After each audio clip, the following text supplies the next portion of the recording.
అగ్రనేత బర్సీ దేవా అండ్ దేవ్జీ ఇద్దరు తెలంగాణలోకి ఎంట్రీ ఇచ్చారు.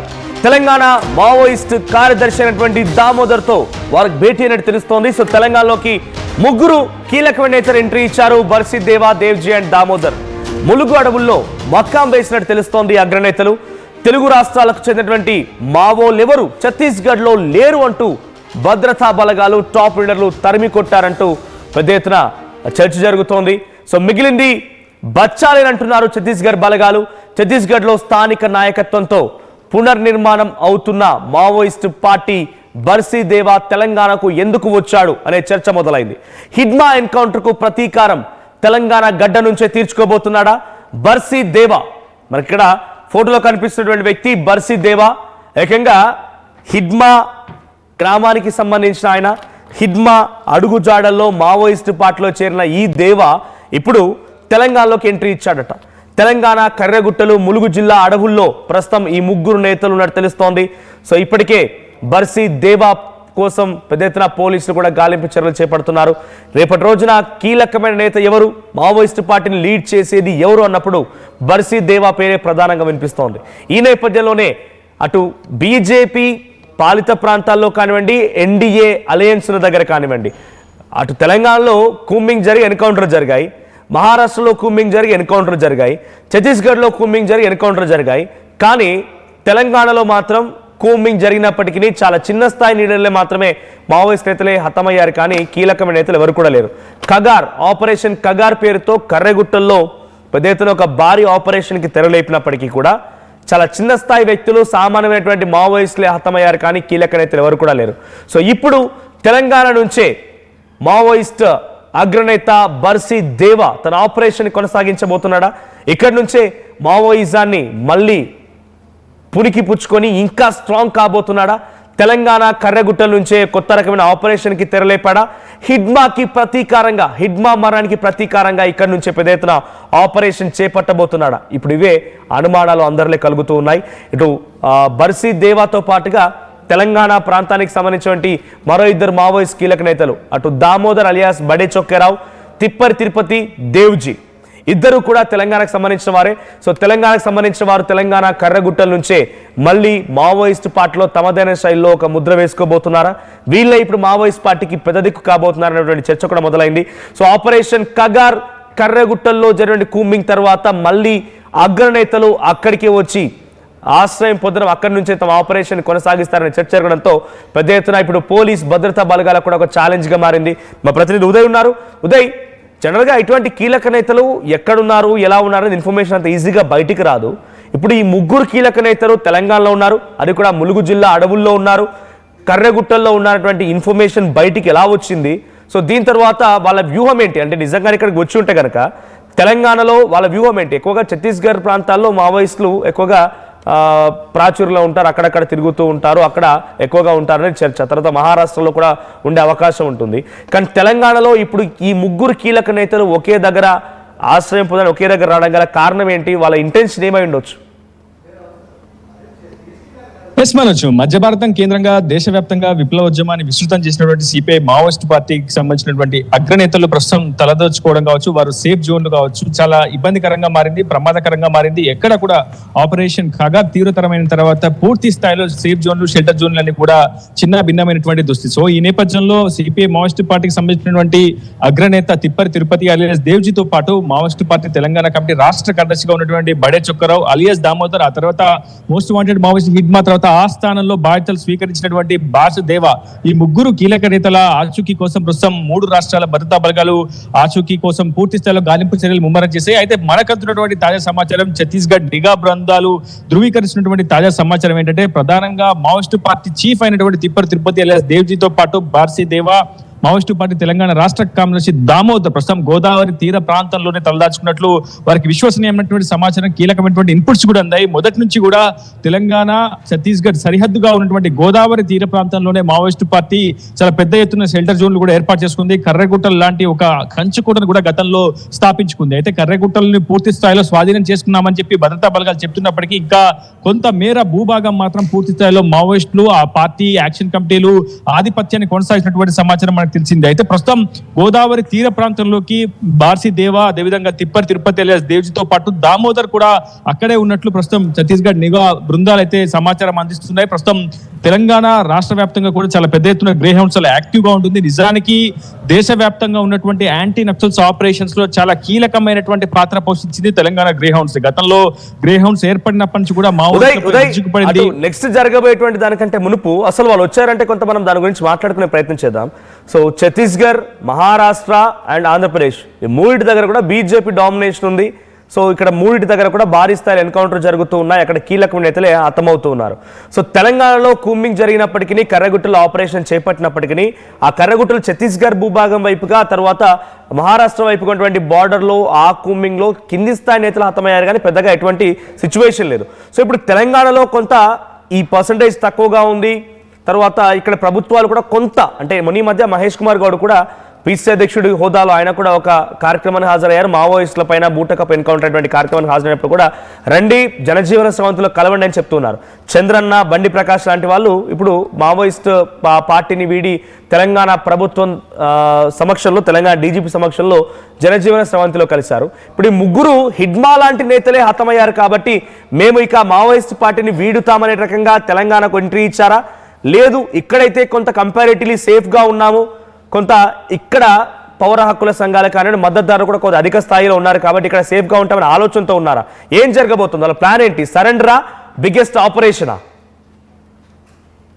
కేంద్ర హోంశాఖ మాత్రం పూర్తి స్థాయిలో ప్రతి ఒక్కరు కూడా జనజీవన స్రవంతిలో కలవాలి, బేషరతులు లేకుండా కలిసిపోవాలని చెప్పి కేంద్ర హోంశాఖ కూడా ఒక అభిప్రాయాన్ని వ్యక్తం చేసింది. కానీ ప్రస్తుతం మావోయిస్టు పార్టీ అగ్రనేతలు మాత్రం సేఫ్ జోన్ల కోసం వెతుకుతున్నారు. మీరు చెప్పినట్లుగా ఎగ్జాక్ట్లీ ఒకవైపు డబుల్ ఇంజన్ సర్కార్ 3 రాష్ట్రాల్లో అధికారంలో ఉంది. మహారాష్ట్రలో చూస్తే అదే విధంగా బీజేపీ ఆధిపత్యాన్ని కొనసాగిస్తుంది, అదేవిధంగా ఛత్తీస్గఢ్ లో కూడా ప్రభుత్వంలో ఉంది. అటువైపు ఎన్డీఏ కూటమి ఆంధ్రప్రదేశ్ లో కూడా అధికారాన్ని చెలాయిస్తుంది. సో కేవలం తెలంగాణ మాత్రమే వాళ్ళకు ఒక హాట్ స్పాట్ గా మిగిలిపోయింది. ఇక్కడ కాంగ్రెస్ అధికారాన్ని చెలాయిస్తున్నటువంటి పరిస్థితి మనం చూస్తున్నాం. స్వచ్ఛందంగా కాకపోయినా, బహిరంగంగా కాకపోయినా పరోక్షంగా కూడా మావోయిస్టుల పట్ల కాంగ్రెస్ పార్టీ నేతలు కావచ్చు, ఆ పార్టీకి సంబంధించినటువంటి అమాత్యులు కొంత సానుభూతిని బహిరంగంగా ప్రకటించినటువంటి సందర్భం చూస్తున్నాం. సో ఎంతో కొంత సేఫ్ జోన్ మాత్రం తెలంగాణ సరిహద్దు భూభాగమే అన్న యోచన ప్రస్తుతం మావోయిస్టు పార్టీ అగ్రనేతలు చేసినట్లు మనకు సమాచారం. అందులో భాగంగానే అటు పూర్తి స్థాయిలో తెలంగాణకి సరిహద్దుగా ఉన్నటువంటి గోదావరి తీర ప్రాంతాన్ని వాళ్ళు సేఫ్ జోన్ గా ఎంచుకున్నట్లు సమాచారం. అందులో భాగంగానే ఛత్తీస్గఢ్ లో తీవ్రమైనటువంటి నిర్బంధం ఏర్పడుతుంది. ఎప్పటికప్పుడు పెద్ద ఎత్తున సర్చింగ్, కూంబింగ్ ఆపరేషన్ జరుగుతున్నాయి. కమ్యూనికేషన్ వ్యవస్థను మొత్తం ఛత్తీస్గఢ్ భద్రతా బలగాలు, కేంద్ర పారామిలిటరీ బలగాలు ధ్వంసం చేసినటువంటి నేపథ్యంలో ప్రస్తుతం వాళ్ళకి సేఫ్ జోన్, షెల్టర్ జోన్ కేవలం తెలంగాణకు సరిహద్దుగా ఉన్నటువంటి గోదావరి తీర ప్రాంతం అని మావోయిస్టు పార్టీ అగ్రనేతలు కూడా భావిస్తున్నారు. అందులో భాగంగానే చాలా కీలకమైనటువంటి నేతలు బ్రతికుంటే చాలు, ఆపరేషన్ కగార్ పూర్తి స్థాయిలో డెడ్ లైన్ పూర్తయ్యే వరకు ఆ తర్వాత కొంత యాక్టివిటీస్ నడిపించుకునే అవకాశం ఉంటుంది. అటు మార్చి 31, 2026 వరకు కేంద్ర హోంశాఖ డెడ్ లైన్ పెట్టుకొని పనిచేస్తుంది కాబట్టి ఆ సమయం వరకు కొంత పూర్తి స్థాయిలో కార్యకలాపాలన్నీ కూడా తగ్గిముఖం పట్టించుకునేంత వరకు పూర్తి స్థాయిలో వాళ్ళు కొంత సేఫ్ జోన్, షెల్టర్ జోన్ లో తలదాచుకుని ఆ తర్వాత మళ్ళీ పార్టీ కార్యక్రమాలను వేగవంతం చేసే అవకాశం ఉన్నట్లు కూడా ఒక సమాచారం. తలదాచుకునే కార్యక్రమమేనా, లేదు ఆపరేషన్ చేపట్టబోతున్నారా? లేదంటే ఆల్రెడీ కొంతమంది కీలక నేతలు అటు దామోదర్తో పనిచేసిన దాంట్లో కూడా చాలా మంది, అటు ఆజాద్ లాంటి వాళ్ళు, లేకపోతే మారేలు లాంటి వాళ్ళు కూడా పార్టీ వదిలి వాళ్ళు నిరాయుధంగా ఇట్లా లొంగిపోయారు, కొన్ని ఆయుధాలు కూడా తీసుకొచ్చారు. సో దామోదర్ కూడా లొంగిపోతున్నారనేటువంటి చర్చ కూడా జరిగింది. సో ఇప్పుడు అంతా ఓకే, ఇద్దరు తెలంగాణ వాళ్ళు ఉన్నారు. అటు హిడ్మా మరణం తర్వాత వేరే రాష్ట్రాలతో పోలిస్తే తెలంగాణలో ఆయనకు సంబంధించి మద్దతుదారులు కానివ్వండి, లేకుంటే తెలంగాణలో కొంత స్ట్రాంగ్ వాయిస్ వినిపించింది హిడ్మాది. సో ఈ నేపథ్యంలో హిడ్మా గ్రామానికి సంబంధించినటువంటి దేవా కూడా ఉన్నారు కాబట్టి ఈ ముగ్గురు ఒకే చోట లొంగిపోబోతున్న అవకాశం కనబడుతుందేమైనా? ఎస్, ప్రస్తుతం ఒకటి క్లిస్టర్ క్లియర్ గా చెప్పాల్సింది ఏంటంటే ప్రస్తుతం మావోయిస్టు పార్టీ ఈ టార్గెట్, అంటే మావోయిస్టు పార్టీ పెద్ద తలలు అగ్రనేతలు ఎవరంటే ప్రధానంగా తిరుపతి, అదేవిధంగా దేవా, మరోవైపు దామోదర్. ఈ ముగ్గురు కూడా చాలా కీలకమైనటువంటి నేతలు, విధ్వంసకరమైనటువంటి రచనలు చేసే వ్యక్తులు, అదేవిధంగా పార్టీని ఆదేశించే స్థాయిలో ఉన్నటువంటి వ్యక్తులు. సో ఈ ముగ్గురు టార్గెట్ గా అటు 3 రాష్ట్రాల భద్రతా బలగాలు కూడా పెద్ద ఎత్తున సర్చింగ్, కూంబింగ్ ఆపరేషన్ నిర్వహిస్తున్నాయి. సో వాళ్ళు సేఫ్ జోన్ కోసమే ఖచ్చితంగా తెలంగాణలోకి ఎంటర్ అయ్యే అవకాశం ఉంటుంది. గోదావరి తీర ప్రాంతంలోని ముళ్ళుగు అడుగులు కావచ్చు, కర్రగుట్ట అడుగులు కావచ్చు, ఆ సరిహద్దు భూభాగం లో ఉన్నటువంటి గోదావరి తీర ప్రాంతాన్ని వాళ్ళు ఆశ్రయం చేసుకుని ఉండే అవకాశం చాలా స్పష్టంగా ఉంది. కానీ ఏది ఏమైనప్పటికీ ప్రస్తుతం ఛత్తీస్గఢ్ లో ఉన్నటువంటి భద్రతా బలగాలు మాత్రం ఈ ముగ్గురు నేతల ఆచూకీ కోసం విస్తృతమైనటువంటి సర్చింగ్, కూంబింగ్ ఆపరేషన్ చేస్తున్నాయి. ఛత్తీస్గఢ్ భద్రతా బలగాలు కూడా బహిరంగంగా ప్రకటించినప్పటికీ ఒక అభిప్రాయాన్ని మాత్రం వ్యక్తం చేస్తున్నాయి. ఖచ్చితంగా తెలంగాణకు సంబంధించి కావచ్చు, తెలుగు రాష్ట్రాలకు సంబంధించినటువంటి సైద్ధాంతిక బలం ఉన్నటువంటి మావోయిస్టు పార్టీ అగ్రనేతలు ఎవరూ కూడా ప్రస్తుతం ఛత్తీస్గఢ్ లో లేరు. వాళ్ళందరినీ కూడా తరిమి వాళ్ళందరూ కూడా చిల్ల చెదరైపోయారు. ప్రస్తుతం ఎక్కడో చోట తలదాచుకుంటున్నటువంటి పరిస్థితి. ముప్పాల లక్ష్మణరావు అలియాస్ గణపతి ఛత్తీస్గఢ్ లో లేరు అని కూడా భద్రతా బలగాలు ధృవీకరిస్తున్నాయి. అతను ఎక్కడికో పారిపోయి ఉంటాడని కూడా భద్రతా బలగాలు భావిస్తున్నాయి. ప్రస్తుతం ఉన్నటువంటి తెలంగాణకు చెందినటువంటి మావోయిస్టు పార్టీ చీఫ్ గా పదవిలో కొనసాగుతున్నటువంటి తిరుపతి కూడా ప్రస్తుతం తెలంగాణలోనే ఉన్నాడు అనేది ప్రధానంగా నిఘా వర్గాలు కూడా చెప్తున్నటువంటి సమాచారం. సో వారోత్సవాల సమయంలో లేకపోతే కీలకమైనటువంటి భేటీలు ఉన్నప్పుడు మాత్రమే 1-2 సందర్భాలు, అది కూడా వేళ్లపై లెక్క పెట్టవచ్చు. అటువంటి సందర్భాలు కీలక నేతలు కలుస్తూ ఉంటారు. ఒకవేళ అందరూ కలిసి ఒకే చోటు ఉన్నారంటే పోలీసులు కూడా చాలా ఈజీ వాళ్ళని ట్రేస్ చేయడం కోసం కానివ్వండి, నిజంగానే వాళ్ళ చిక్కితే అందరూ ఒకే దగ్గర పట్టుకోవడానికి. అలా చాలా రేర్ గా జరుగుతూ ఉంటుంది మావోయిస్ట్ పార్టీలో. ఇప్పుడు ముగ్గురు ఒకే వేదికపై వచ్చారంటే ఎలా చూడాలి దీన్ని? ఎస్, నిజానికి ప్రస్తుతం ఆపరేషన్స్ చేయగలిగే సామర్థ్యం ఉన్నటువంటి వ్యక్తులు ఒకరు దామోదర్, మరొకరు బార్సిదేవ. తిరుపతి అలియాస్ దేవ్జీ ఆయన ప్రస్తుతం మావోయిస్టు పార్టీ చీఫ్ పదవిలో కొనసాగుతున్నట్లు పార్టీ కూడా చెబుతుంది. సో దేవ్జీ సేఫ్ గానే ఉండడానికి కూడా మావోయిస్టు పార్టీ ఇటీవల ఒక లేఖ అయితే విడుదల చేసింది. కానీ ప్రస్తుతం ఆపరేషన్స్ చేయడం అటు ఉంచితే పార్టీని భవిష్యత్తులో చంపకుండా, పూర్తిగా చావకుండా బ్రతికించగలగాలంటే ప్రస్తుతం పార్టీ అగ్రనేతలు ఆ సైద్ధాంతిక సిద్ధాంతాన్ని ముందుకు నడిపించే వ్యక్తులు, శక్తులు కొత్త బ్రతికుండాలన్నటువంటి ఆలోచన ఆ పార్టీ అగ్రనేతల్లో కూడా ఉంది. సో కొద్ది కాలం పూర్తి స్థాయిలో కార్యకలాపాలన్నీ కూడా పక్కకు పెట్టి పూర్తి స్థాయిలో బ్రతికుండడమే ప్రధానమైనటువంటి అంశంగా కూడా మావోయిస్టు పార్టీ అగ్రనేతలు భావిస్తున్నారు. మార్చి 31, 2026 డెడ్ లైన్ కేంద్రంగా కేంద్ర పారామిలిటరీ బలగాలు విస్తృతంగా ఆపరేషన్ కగార్ని చేపడుతున్నారు. కాబట్టి అప్పటి వరకు కొంత సేఫ్ జోన్ లో తలదాచుకోవాలన్న యోచన ప్రస్తుతం పార్టీ అగ్రనేతలు చేస్తున్నారు. ఆ తర్వాత పార్టీని ఏ విధంగా ముందుండి నడిపించాలనే ఒక వ్యవస్థను కూడా నిర్మించుకునే దశ ఉంది. అయితే ప్రస్తుతం తెలుగు రాష్ట్రాలకు సంబంధించినటువంటి మావోయిస్టు పార్టీలో ఎవరు కూడా తెలుగు రాష్ట్రాలకు సంబంధించినటువంటి వ్యక్తులు ప్రస్తుతం ఛత్తీస్గఢ్ లో యాక్టివ్ గా లేకపోవడంతో అక్కడ విభిన్నంగా, విచిత్రంగా అక్కడ ఉన్నటువంటి స్థానిక యువత నాయకత్వాన్ని పోషించేందుకు ముందుకు వస్తున్నట్లు కూడా సమాచారం అవుతుంది. దీన్ని అడ్డుకునేందుకు కూడా ఛత్తీస్గఢ్ ప్రభుత్వం, భద్రతా బలగాలు వ్యూహాత్మకమైనటువంటి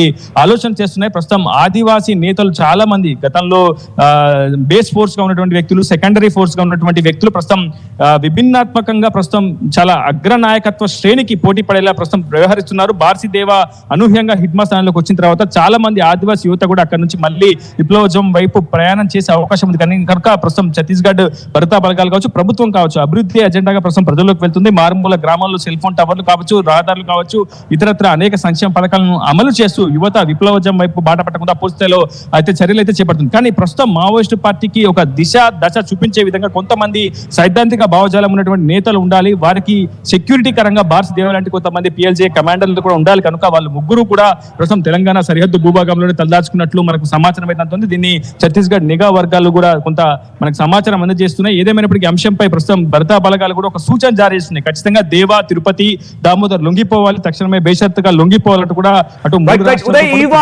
ఈ వార్తతో అటు తెలంగాణ పోలీస్ భద్రతా బలగాలు ఎలా అలర్ట్ అయ్యే అవకాశం ఉంది అంటే ముగ్గురు కీలకమైన నేతలే తెలంగాణలోకి ఎంట్రీ ఇచ్చారు, ములుగు జిల్లా అడవుల్లో ఉన్నారనేటువంటి ఈ మాట అటు ఛత్తీస్గఢ్ భద్రతా బలగాలు, ఇంటెలిజెన్స్ నిఘా వర్గాలు చెప్తూ ఉన్నాయి.